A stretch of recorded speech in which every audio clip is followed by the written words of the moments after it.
Satu-satunya teman terbaik yang menemani di alam kubur. Kata seorang murid, saya dapat belajaran seluruh manusia punya kawan, punya sahabat. Tapi begitu meninggal dunia, itu sahabat tidak boleh ikut, pisah. Mana ada sahabat kita yang rela, ikhlas, mau masuk jadi sahabat kita di dalam kubur? Tidak ada. Biarpun sahabat rapat, sahabat akrab, kalau kita sudah masuk kubur, dia minta izin, maaf, saya tidak boleh ikut, pisah. Kata murid ini kepada gurunya, saya mendapatkan pelajaran kalau manusia mengambil sahabat akrab, tapi begitu masuk kubur dia boleh pisah, saya jadikan amal salih adalah sahabatku. Saya jadikan amal salih adalah temanku. Saya jadikan amal salih adalah akrab dan rapat samaku. Karena saya yakin begitu saya meninggal dunia, masuk kubur, satu-satunya yang boleh temani saya, yang boleh sahabat sama saya, yang boleh ikut sama saya adalah amal salih. Dan sudah Rasulullah sallallahu alaihi wasallam menjelaskan di hadis yang sahih, yatba'ul mayyit thalath, diikuti orang meninggal dunia tiga: ahluhu wa maluhu wa amaluh, keluarganya, yang kedua harta, yang ketiga amal. Kalau orang sudah mayat, mau dihantar ke kubur, mau dimakamkan, mau dikuburkan, diikuti tiga. Temanin, ikut tiga: keluarga, harta, dan amal salih. Begitu mereka sudah dikuburkan, sudah ditanamkan, kata Rasulullah, pulang dua, diam satu. Pulang balik, keluarga sama harta. Tapi yang diam di situ dan ikut masuk adalah amal. Amal salih maupun amal tidak salih. فَمَنْ يَعْمَلْ مِثْقَالَ ذَرَّةٍ خَيْرًا يَرَهُ وَمَنْ يَعْمَلْ مِثْقَالَ ذَرَّةٍ شَرًّا يَرَهُ. Oleh karena itu seorang mukmin yang mencintai Allah dan Rasulnya, dia boleh tahu amal salih sangat diperlukan nanti.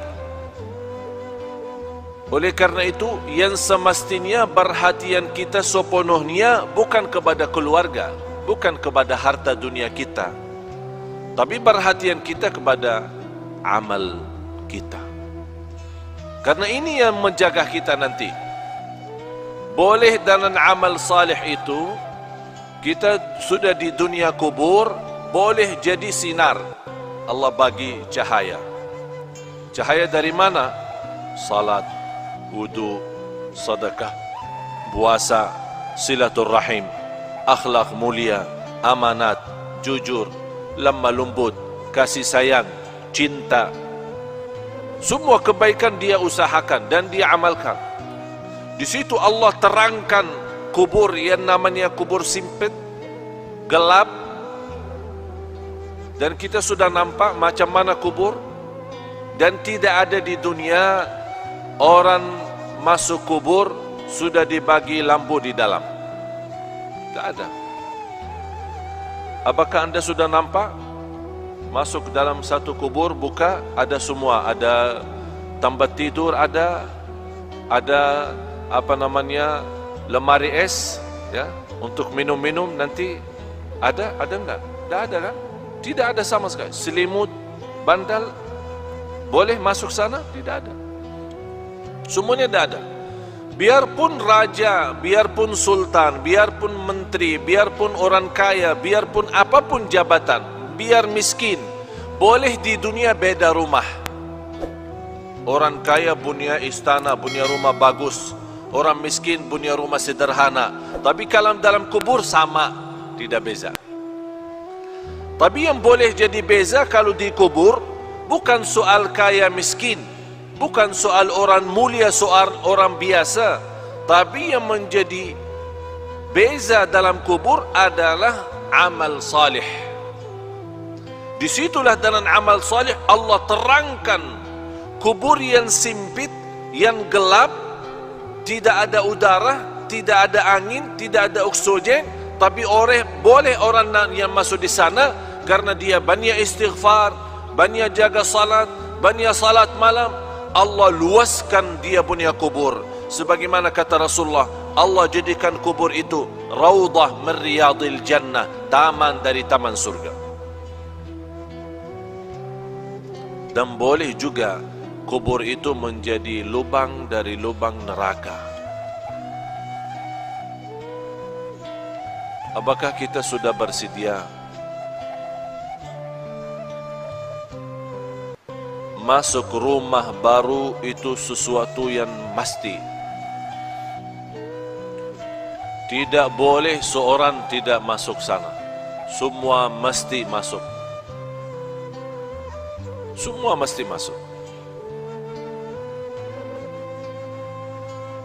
Apa itu orangnya, dari mana orangnya, muslim, non-muslim, apapun agamanya, apapun budayanya, Arab, non-Arab, semua masuk kubur itu. Semua masuk. Nampaknya kubur itu sama, tapi sungguh di dalamnya sangat beza.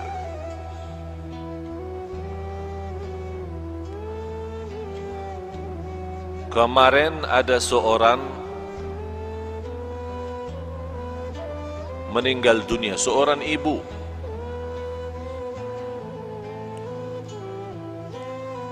Keluarga menceritakan sekian tahun sudah meninggal dunia. Ada satu projek dari pemerintah mau buat jalan di situ.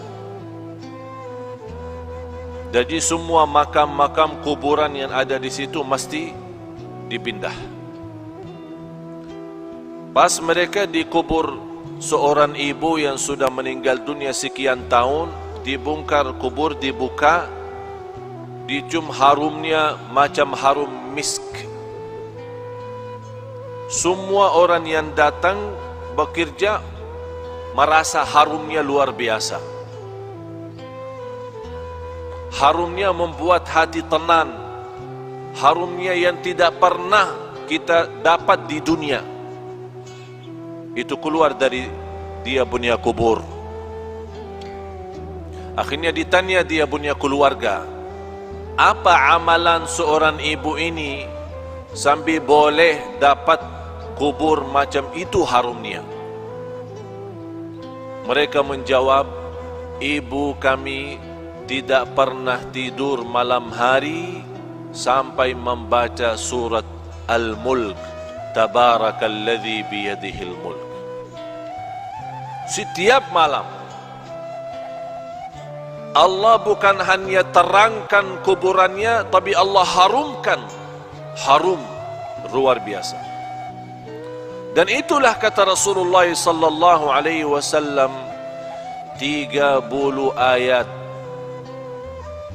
30 ayatan syafa'at li sahibiha, 30 ayat yang membantu, yang menolong seorang masuk kubur, diselamatkan oleh Allah dari siksa kubur.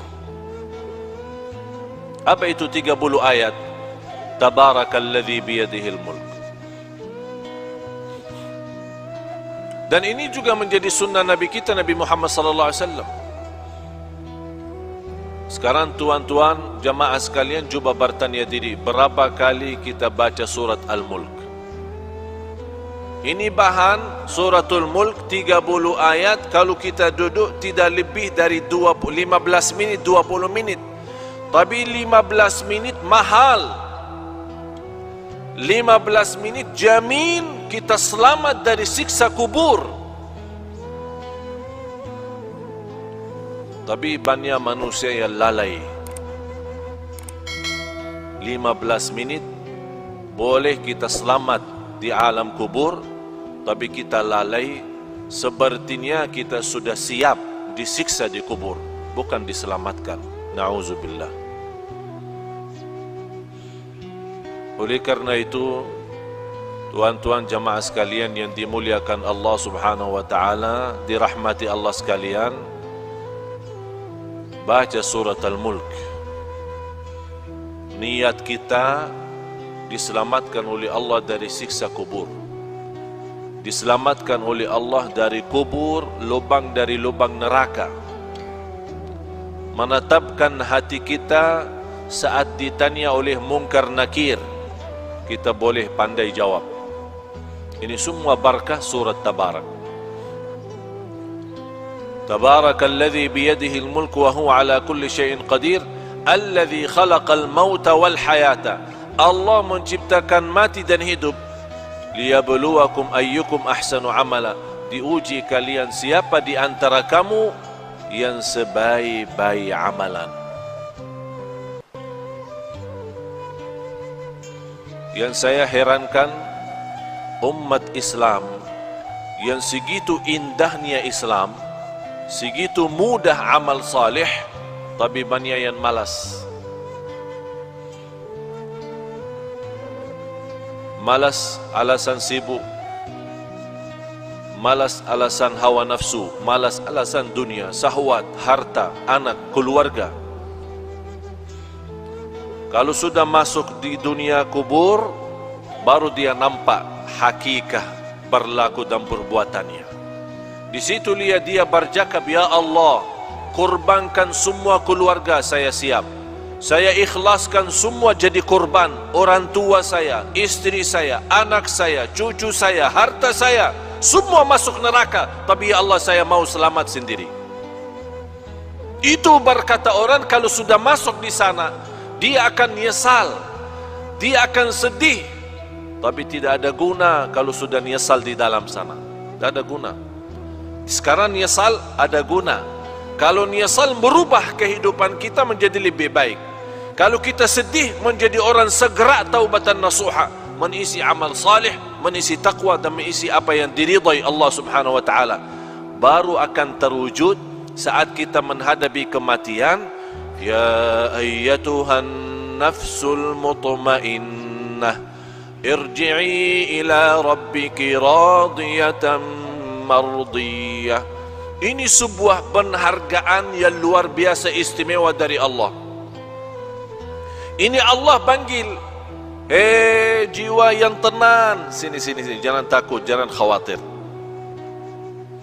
Allah sambut, Allah jemput, Allah muliakan orang-orang yang berjuang dalam kehidupannya karena Allah, dan dia wujudkan, qul inna salati wa nusuki wa mahyaya wa mamati lillahi rabbil alamin.